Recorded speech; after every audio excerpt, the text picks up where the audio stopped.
Nah, mengapa Kristus harus turun seperti itu, Bapak Ibu ya? Dan ada beberapa hal ya. Jadi kalau kita mengutip misalnya katekismusnya The Aquinas Katekis ya, di situ ada beberapa yang dia jelaskan. Saya berikan poin-poin saja, yaitu kenapa dia turun ke tempat penantian itu agar Kristus dapat menanggung seluruh hukuman dosa, terutama dosa-dosa ringan dari orang-orang yang benar tadi, bukan orang yang melakukan dosa mortal atau dosa berat yang sudah masuk neraka, bukan itu. Yang kedua, Kristus membawa misi kasih ya kepada sahabat-sahabat, kepada orang-orang yang ada sebelum dia, ya, dalam konteks sebelum berinkarnasi menjadi manusia. Kemudian yang ketiga, untuk mengalahkan iblis secara total. Kenapa Bapak Ibu? Dia kan sudah mengalahkan sengsara, mengalahkan maut, bangkit, ya. Dia mewartakan, memproklamasikan. Tadi ada yang memakai proklamasi, ada yang memakai mengajarkan. Yang diproklamasikan tentang siapa? Nah, tentu saja bukan tentang DGS ofisial, tentu saja bukan tentang pajak, tentu saja bukan tentang bom-bom, tapi tentang dirinya Kristus itu. Ya, yang saya katakan tadi, Injil sejati yang hidup itu ya Kristus itu sendiri. Jadi ketika dia ke tempat Hades tadi, atau tempat penantian, atau turun ke dunia orang mati tadi, itu bukan membawa buku yang sekarang kita punya saat ini kita sebut Injil. Karena apa? Itu pun belum ditulis. Ya, itu pun belum dikanon. Yang dibawa oleh Kristus adalah dirinya sendiri. Sama juga ketika dia mengatakan kepada orang banyak di dalam Injil, bertobatlah dan percayalah kepada Injil. Yesus kan nggak memegang Injil kan Bapak Ibu ya, berkata bertobatlah percayalah kepada Injil, lalu dia pegang Injil yang dipunyai bom-bom. Nggak itu, nggak seperti itu konsepnya. Yesus mewartakan dirinya yang adalah Injil, kabar sukacita itu sendiri. Jadi kalau ada penolakan bahwa Kristus tidak mewartakan atau mengabarkan Injil di dunia orang mati tadi, itu aneh Bapak Ibu. Berarti kan dia menolak bahwa Yesus itu sendiri adalah Injil itu sendiri.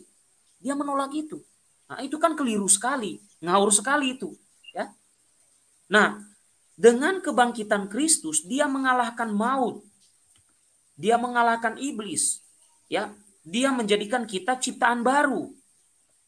Nah, yang keempat, Bapak Ibu, selain mengalahkan iblis secara total dengan apa yang terjadi dalam diri Yesus, dia juga ingin membebaskan orang-orang kudus itu, ya, di tempat penantian itu, orang-orang kudus, orang-orang yang hidup sesuai perintah Allah sebelum kedatangan Kristus.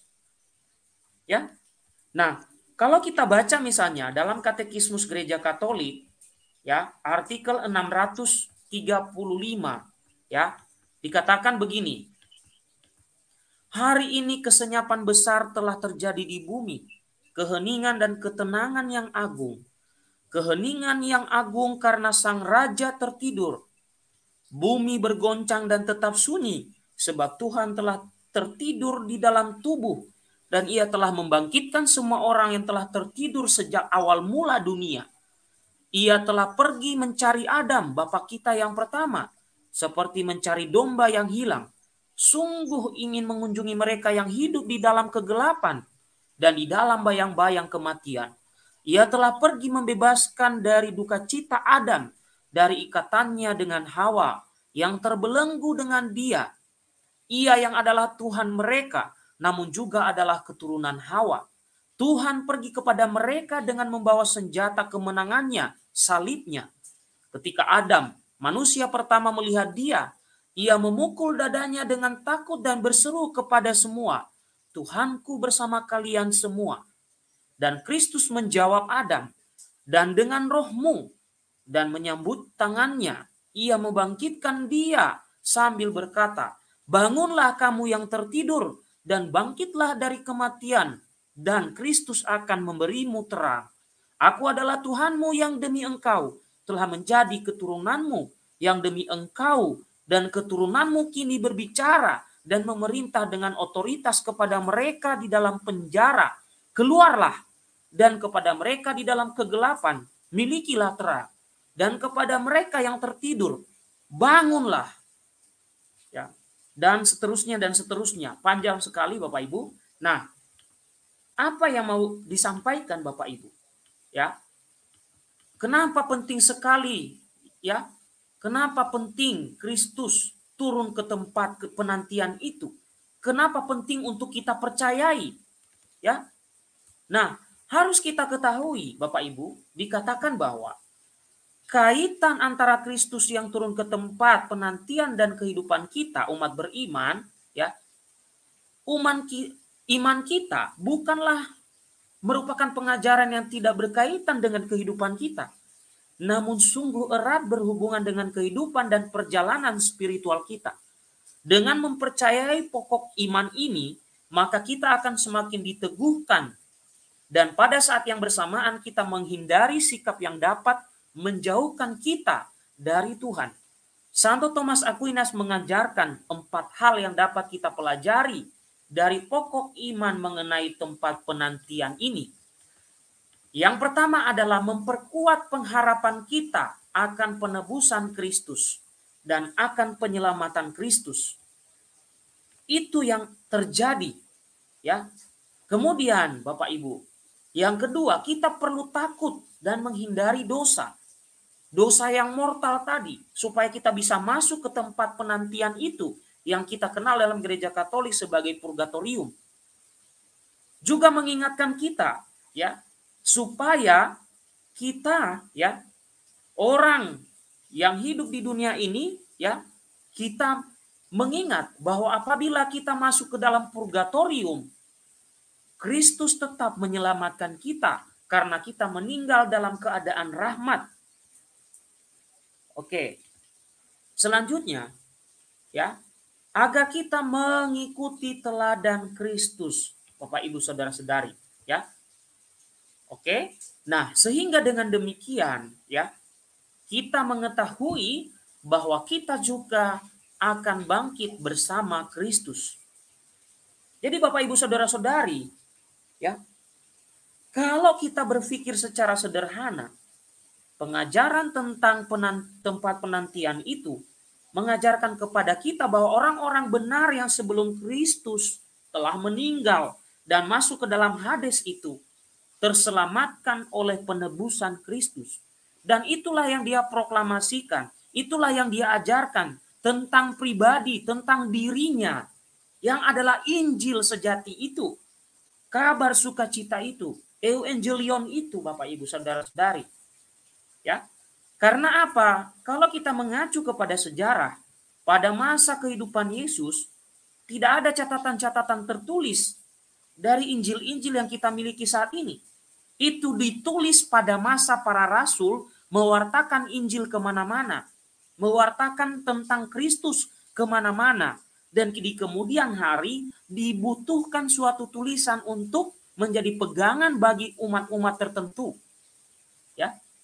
Itu Bapak Ibu Saudara-saudari. Ya. Jadi kalau ada yang mengatakan Kristus tidak mewartakan Injil di dunia orang mati, jadi Kristus itu sendiri Injil atau bukan? Itu yang menjadi pertanyaannya. Apa sih arti Injil? Kabar sukacita, kabar baik. Kabar sukacita kita, kabar baik kita kan kehadiran Kristus.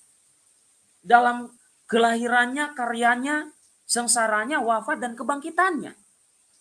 Itu Bapak Ibu. Yang menolak itu ya dipertanyakan. Sebenarnya dari ajaran mana sih yang mengajarkan itu? Terutama kepada Bom-Bom dan kawan-kawan. Ya. Oke. Sebentar Bapak Ibu. Ini suara hujan dideras sekali sebentar. Ada yang harus saya lakukan.